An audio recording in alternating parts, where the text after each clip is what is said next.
the latest audio research news from the transmitter: How to Incorporate Open Science Practices into Neuroscience Training by Caitlin Casimo. In December 2025, a dozen undergraduate students from the University of Puget Sound piled into a teaching lab at the Allen Institute carrying posters that described their original research projects. It was the first time all semester that the students had entered a wet lab, and yet every single poster presented novel research findings. That's because these students were part of an advanced neuroscience course that used exclusively open neuroscience resources. As the head of the education program at the Allen Institute, an organization dedicated to open science, I think the field needs more courses like theirs.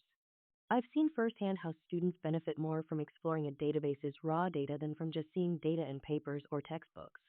Courses that incorporate open neuroscience teach students how to confidently navigate large data sets and help them start developing appropriate data science and computational skills, which are only growing in importance.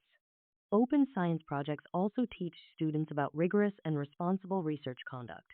Despite these advantages, and the fact that neuroscience has made great strides in embracing open science practices and principles over the past 2 decades, surprisingly few college and graduate level classes center around open science.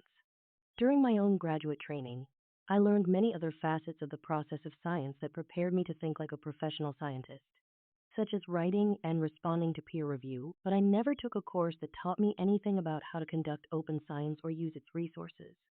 If we want open science to become an integral part of the field, we need to make open science a core training principle.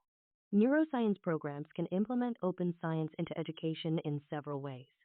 Educators can put together courses that rely entirely on open datasets, such as Siddharth Ramakrishnan's course described above.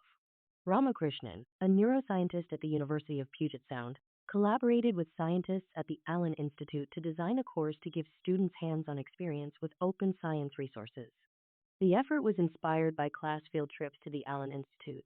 The class starts with short tutorials on how to use and navigate selected datasets, including those on optical physiology and behavior, cell types, and connectomics.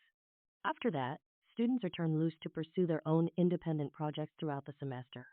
The Allen Institute offers free resources for instructors who want to develop similar courses, such as workshops at the Institute and at conferences, teaching resources developed by other educators, and more.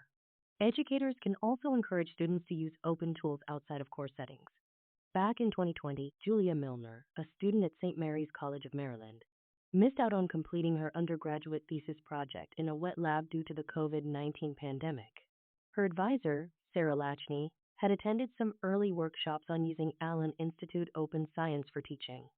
So Lachney sent Milner into the world of open science resources.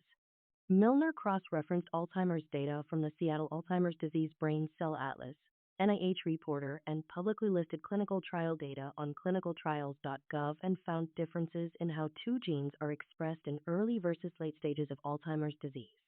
This is one of my favorite examples of how open science can empower independent student learning even under challenging circumstances and without wet lab resources. Additionally, educators can use open software tools to teach computational methods for analyzing and visualizing large datasets.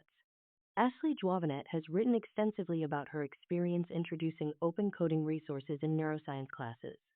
Joavinet correctly points out that, despite a core need for coding skills in modern neuroscience research, few resources are available to teach non-computer science students how to code.